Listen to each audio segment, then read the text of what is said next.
చదవాలి కదా. ప్రతి క్షణం అనుక్షణం శ్రీమన్నారాయణని తలుచుకుంటూ ఆయన పాద పద్మాల నుంచి వచ్చినటువంటి మన జాతి ఎలా ముందరికెళ్లాలో ఆలోచించుకుంటూ ముందరికి సాగాల్సినటువంటి అవసరం మనందరి మీద ఉంది. ఇందాక కురు వృద్ధులు అన్నారు శోభనాద్రి గారిని. నేను ఆ మాట అన్నండి. నాకు తెలిసి ఇక్కడ ఉన్నటువంటి అందరికన్నా కూడా అత్యంత పిన్న వయస్కుడిగా ఆయన్ని చూడాలి. ఎందుకంటే ప్రతి ఒక్కరిని కూడా ఎక్కడికక్కడ అభినందిస్తూ వాళ్ళని ప్రోత్సహిస్తూ జాతి ఏ విధంగా ముందరికెళ్ళాలి అనేటువంటి ఒక ఆలోచనతో ఉన్నటువంటి అత్యంత పిన్న వయస్కుడు, మనందరికీ కూడా ఆదర్శప్రాయుడు అనేటువంటి శోభనాద్రి గారికి నా నమస్కారాంజలు. అలానే మాతాజీ గారికి నా పాదాభివందనాలు. అలానే వేదికను అలంకరించినటువంటి పెద్దలందరికీ, వేదిక ముందరున్నటువంటి పెద్దలందరికీ, బంధువులందరికీ నా నమస్కారాంజలు. పెద్దలు సూరి గారు, అమ్మా జ్యోత్స్నమ్మ, మనం ఒక ఆత్మీయ సమ్మేళనం చేసుకుంటున్నాం, వస్తావా తల్లి అని అడిగారు.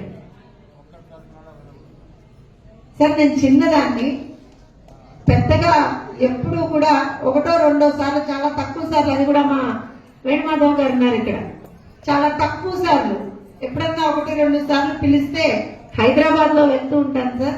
పెద్దగా నేను ఎప్పుడు కూడా సంఘ మీటింగ్లకు పెద్దగా నేను రాలేదు సార్. వచ్చి ఏం మాట్లాడగలుగుతాను సార్ అని అడిగాను. అంటే అమ్మా జ్యోత్స్నమ్మ, నువ్వు ఒకటే విషయం మాట్లాడాలి, మహిళా అభ్యున్నతి గురించి, మహిళా సాధికారత గురించి, మన కట్టు బొట్టు గురించి, మన జాతి గురించి మాట్లాడాలమ్మా అన్నాను. ఇవాళ ఈ వేదిక సాక్షిగా కొన్ని విషయాలు నేను చాలా క్లియర్ గా, చాలా ఓపెన్ గా పెద్దలందరి సమక్షంలో తప్పులుంటే క్షమించమని కోరుతూ మాట్లాడదలుచుకున్నాను. తిరునాగరి వారి కోడలిగా ఎక్కడికి వెళ్ళినా సరే తిరునగరి జ్యోత్స్నగా అందరి నోళ్లలో ఇవాళ రోజున జ్యోత్స్న అంటే తిరునగరి జ్యోత్స్న. ఆ గుర్తింపు నాకు ఇచ్చినటువంటిది మా మెట్టినిల్లు, తిరునగరి వంశం. ఇవాళ నేను ఒక గౌరవ మర్యాదలతో సమాజంలో ఉండగలుగుతున్నానంటే అది నేను ఉన్నటువంటి ఫీల్డ్. ఒక ప్రొఫెసర్గా, తర్వాత ఒక రాజకీయ నాయకురాలుగా, వివిధ ఇష్యూస్ మీద మాట్లాడేటువంటి ఒక వక్తగా, ఎక్కడ ఇబ్బంది ఉన్నా సరే, ఎక్కడ ఏదన్నా ప్రాబ్లం ఉన్నా సరే జ్యోత్స్న దాని మీద మాట్లాడుతుంది అనేటువంటి ఒక పేరైతే తెచ్చుకోగలిగాను. కానీ ఎక్కడో మనసులో చిన్న వెలితి సార్. మనసులో ఎక్కడ వెలితి అంటే, ఎక్కడికి వెళ్ళినా తిరునగరి జ్యోత్స్న, తిరునగరి జ్యోత్స్న అంటున్నారు. కానీ ఇవాళ చాలా రోజుల తర్వాత మా సూరి గారు వచ్చి, అమ్మా జ్యోత్స్నమ్మ, నువ్వు మనమ్మాయివి, మాట్లాడాలి కదమ్మా, 10 మందిని నువ్వు ఎంకరేజ్ చేయాలి కదమ్మా అన్నాడు. ఒక స్థాయికి వచ్చిన తర్వాత జ్యోత్స్నను ఎవరినో గుర్తించడం కాదండి. మహిళలు ఏం కోరుకుంటారంటే మొదటి అడుగు నుంచి వాళ్ళని మనం ముందరికి తీసుకెళ్తున్నామా లేదా, ప్రతి ఒక్క అడుగు నుంచి.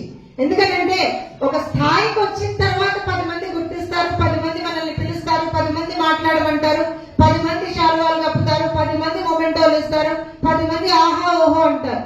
కానీ ఆ స్థాయికి రావడానికి పడేటువంటి కష్టంలో, ఆ స్థాయికి రావడానికి పడేటువంటి ఆ హికప్స్, హిండ్రన్సెస్ లో, అవరోధాల్లో ఎవరైతే ఒక తండ్రిగా, ఒక అన్నగా, ఒక తమ్ముడిగా, ఒక చిన్నాన్నగా, ఒక మామయ్యగా, మీరు ఏమనుకున్నా సరే పక్క నుండి ఎవరైతే ప్రోత్సహిస్తారో వాళ్ళ ప్రోత్సాహం అనేటువంటిది చాలా చాలా చాలా ఇంపార్టెంట్ గా ఉంటుందండి మహిళలకి. ముఖ్యంగా చాలా సందర్భాల్లో నేను గమనించింది ఏంటంటే, అంటే ఇక్కడ నాకు తెలిసి దానికి కొంచెం భిన్నంగా జరుగుతోంది. కానీ చాలా సందర్భాల్లో ఏం మాట్లాడతారు అని అంటే, మహిళలకు సంబంధించి మనం ఏదన్నా మాట్లాడాలి, వాళ్ళకి సంబంధించి ఏదన్నా కార్యక్రమాలు పెట్టాలంటే సంక్రాంతి అయితే ముగ్గులు పోటీలు పెట్టండి. తప్పు కాదండి, నిజమే. సంక్రాంతి అయితే ముగ్గులు పోటీలు పెట్టండి, లేకపోతే బతుకమ్మ వస్తే, తెలంగాణలో మాకు బతుకమ్మ వస్తే బతుకమ్మ ఆడించండి.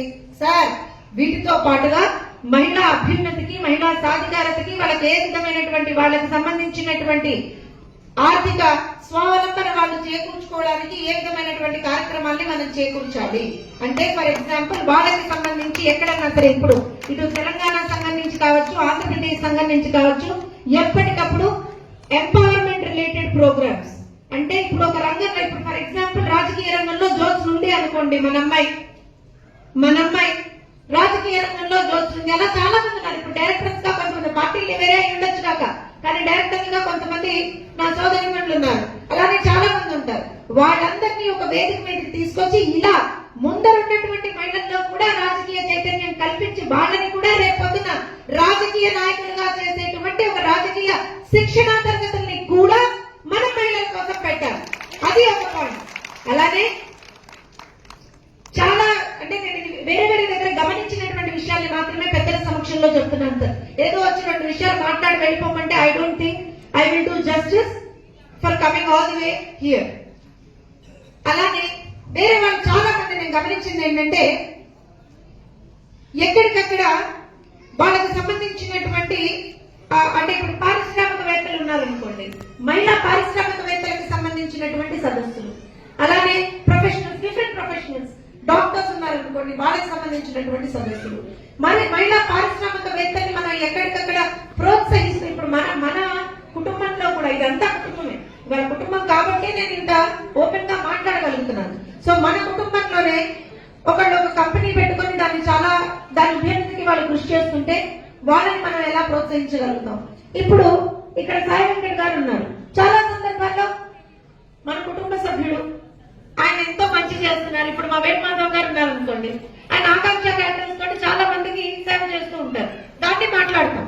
అలానే ఆ రెండు పేర్లే కాదు, అలానే మహిళల్లో కూడా ఏ పారిశ్రామికవేత్తలు ఉన్నారు, ఏ విధంగా వాళ్ళు ముందరికి వెళ్తున్నారు, ఎంతమందికి వాళ్ళు ఉపాధి అవకాశాలను కల్పించారు, ఇంకెంతమందికి ఉపాధి అవకాశాలను కల్పించగలుగుతారు, ఇవన్నీ కూడా ఒక డేటాబేస్ లాంటిది మనం పెట్టుకోవాల్సినటువంటి ఒక అవసరం ఉంది సార్. ఎందుకనంటే ఒక కుటుంబం బాగుపడాలంటే మహిళ, ఒక సమాజం బాగుపడాలన్నా కూడా మహిళే. నేను అది చాలా బలంగా విశ్వసిస్తాను, చాలా బలంగా నమ్ముతాను. ఎందుకంటే ఇవాళ ఇక్కడ ఒక ప్రోగ్రామ్ ఆర్గనైజ్ చేసి కూడా, ఆత్మీయ సభ అని పెట్టి కూడా, అంతమంది పెద్ద మనుషులుండి, అంతమంది పెద్దలుండి, అంతమంది విభిన్న రంగాలకు చెందినటువంటి వాళ్ళు ఉన్న మొట్టమొదటి అవకాశం, మాట్లాడే అవకాశం మాతాజీ గారికి, అలానే తరువాత అవకాశం ఒక మహిళగా నాకు ఇచ్చారంటేనే ఖచ్చితంగా ఇవాళ రోజున మహిళా అభ్యున్నతికి, మహిళా సాధికారతకి ఒక ఎగ్జాంపుల్ ఈ స్టేజ్ నుంచే మనం సెట్ చేసాం, ఈ వేదిక నుంచే మనం సెట్ చేసాం. ఇలాంటివి ఇంకా జరగాల్సినటువంటి ఒక అవసరం ఉందండి. అలానే నిజంగా కూడా అంటే కొన్ని పార్టీలు వేరైనా సరే, పార్టీల ప్రస్తావన ఇక్కడ రాకపోయినా సరే, ఏ విధంగా కొన్ని decisions taking by the governments అంటాం మనం. ఏ గవర్నమెంట్ ఉన్నా సరే ఏ రకంగా మహిళా అభ్యున్నతికి వాళ్ళు కృషి చేస్తున్నారు. ఒక రోజున మహిళా అభ్యున్నతికి సెల్ఫ్ హెల్ప్ గ్రూప్స్, డ్వాక్రా సంఘాలను పెట్టారు. ఆర్థికంగా అటు అన్న మీదో, లేకపోతే తమ్ముడి మీదో, లేకపోతే భర్త మీదో, లేకపోతే తండ్రి మీద ఆధారపడినటువంటి మహిళలకు సంబంధించి వాళ్ళు కూడా ఆర్థికంగా ఒక స్థాయిలో వాళ్ళు రావాలి అంటే డ్వాక్రా సంఘాలు లాంటివి పెట్టారు. ఇలా మెనీ ఎగ్జాంపుల్స్ అటార్ సార్. నేను ఏదో నాకు తెలిసినటువంటి ఒక ఎగ్జాంపుల్ మాత్రమే చెప్పగలుగుతున్నాను. సో ఇలా ఎన్నో ఎగ్జాంపుల్స్ సెట్ చేసినప్పుడు మనం కూడా మన సంఘం నుంచి నా సిన్సియర్ రిక్వెస్ట్ సార్, అంటే తెలంగాణ శాఖ అధ్యక్షుల వారు కూడా ఇక్కడ ఉన్నారు, ఆంధ్రప్రదేశ్ శాఖ అధ్యక్షుల వారు కూడా ఇక్కడ ఉన్నారు, పెద్దలు శోభనాథ్ గారు ఉన్నారు, ఇంకా పెద్దవాళ్ళందరూ ఉన్నారు. సో దయచేసి మనం మన చాతాల శ్రీ వైష్ణవ మహిళల కోసం ఒక సెపరేట్ వింగ్ ని, అంటే ఆ వింగ్ కేవలం ఏదో మన మహిళా సంఘం, మన మహిళా వింగ్ గా మాత్రమే ఉండకుండా ఆ వింగ్ నుంచి మనం రెగ్యులర్ గా వాళ్ళ ఎంపవర్మెంట్ కి రిలేటెడ్ గా కార్యక్రమాలు చేయాల్సినటువంటి ఒక అవసరం ఉంది. నేను ఇందాక చెప్పినట్టుగా రాజకీయ శిక్షణా తరగతులే కావచ్చు, ఆర్థిక ఫైనాన్షియల్ డిసిప్లిన్ కి సంబంధించినటువంటి తరగతులే కావచ్చు, ఏమో ఇంకా గట్టిగా మాట్లాడితే ఎడ్యుకేషనల్ రిలేటెడ్ తరగతులే కావచ్చు, రిక్రూట్మెంట్ రిలేటెడ్ తరగతులే కావచ్చు. ఎందుకంటే మన సంఘంలో ఎంతో మంది పెద్దలు ఉన్నారు. వారు మనం నిజంగా వాళ్ళకి ఒక ప్రాపర్ ప్రాజెక్ట్ ప్లాన్ ఇచ్చి, అయ్యా ఇది మీరు ఎక్సర్సైజ్ చేయాలి అంటే ఎంతో మంది ముందరికి వచ్చేటువంటి పెద్దలు దృష్టికి మనం తీసుకెళ్లాల్సినటువంటి ఒక అవసరం ఉంది. పేదలుగా ఉన్నటువంటి వాళ్ళని, కొంత ఇబ్బందులలో ఉన్నటువంటి వాళ్ళని ఆదుకుంటూనే ముఖ్యంగా మహిళా అభ్యున్నతికి మనం సెపరేట్ గా ఒక వింగే పెట్టుకోవాల్సినటువంటి ఒక అవసరం ఉంది సార్. ఇవాళ అది చాలా చాలా చాలా మస్ట్ అండ్ షుడ్ గా ఉంది. ఎందుకంటే నేను ఇందాక చెప్పినట్టుగా ఏదో పండగ వస్తేనో పబ్బం వస్తేనో మీకు ఏదో పోటీలు పెడతాం, మీలాంటి మీకు సాల్వా కప్పుతాం, మీకు మొమెంటో ఇస్తామంటే కాదు సార్. ఇవాటి రోజున ఇక్కడ ఇంకొక బ్రహ్మాండమైనటువంటి విషయం ఏంటంటే, వేదిక మీద ఉన్నటువంటి 1, 2, 3, 4, 5, 6 ఇలా మనం లెక్క పెట్టుకుంటూ పోతే ఒక 20 to 25% మీరు మహిళలకు కేటాయించారు సార్. వచ్చేసారి కల్లా ఆ 20 to 25% 50% ఖచ్చితంగా ఉండాలని చెప్పి మీ బిడ్డగా, తిరునగరి కోడలుగా నేను చాలా మనస్ఫూర్తిగా కోరుకుంటున్నాను. ఇదే మాట చాలా సందర్భాల్లో ఎప్పుడైతే నాకు అవకాశం వచ్చిందో మా తెలంగాణ శాఖ వాళ్ళకు కూడా చెప్తూనే ఉంటాను నేను. అలాగే ఇక్కడ మళ్ళీ ఈ వేదిక సాక్షిగా మళ్ళీ చెప్తున్నాం.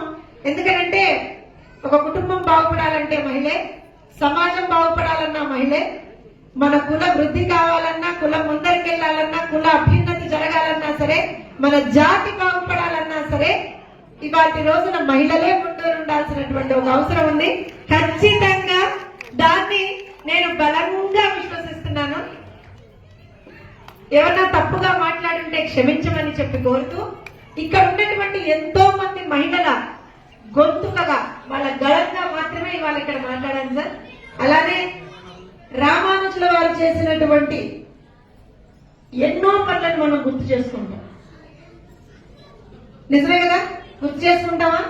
మన జాతికి ఆయన ఇది చేశారు, అది చేశారు, ఇంత చేశారు, మన జాతికి వాళ్ళ రోజు ఒక గుర్తింపు వచ్చిందంటే ఆయన వల్లే అని అనుకుంటాం కదా. అదే రామానుజుల వారు మహిళా అభ్యున్నతికి ఎంతగానో కష్టపడ్డారు అనేటువంటిది కూడా ఒకసారి మనం గుర్తు చేసుకోవాలి. ఆయన చేసినటువంటి పనులను కూడా మనం గుర్తు చేసుకోవాలి. ఆయన అడుగుజాడల్లో నడిచేటువంటి వారిగా మనం ఇవాళ రోజున ఒక ఎగ్జాంపుల్ సెట్ చేద్దాం. వేరే కులాల కన్నా, వేరే జాతుల కన్నా సరే చాతాన శ్రీ వైష్ణవుల్లో మహిళా చైతన్యం ఎక్కువ, మహిళా అభ్యున్నతి ఎక్కువ, మహిళా సాధికారత ఎక్కువ అని ఖచ్చితంగా మనందరం కలిసి ప్రూవ్ చేసేటువంటి దిశగా మాత్రం మన ప్రయాణం సాగాలనేటువంటిది మీ అందరి బిడ్డగా నేను చాలా మనస్ఫూర్తిగా కోరుకుంటున్నానండి. మరొకసారి అవకాశాన్ని నాకు కల్పించినందుకు, ఇంతమంది పెద్దల నడుమ మాట్లాడేటువంటి ఒక మహోన్నతమైనటువంటి అవకాశాన్ని నాకు కల్పించినందుకు పెద్దలందరికీ కూడా నమస్కారాలు తెలియజెప్పుకుంటూ, ఒక్కసారి అందరం కూడా జై శ్రీమన్నారాయణ. నేను ఇంతసేపు మహిళా అభ్యున్నతను మాట్లాడాను, మహిళా గొంతుకని మాట్లాడాను, మళ్ళీ మాట్లాడితే ఎక్కువ వినిపిస్తుంది. జై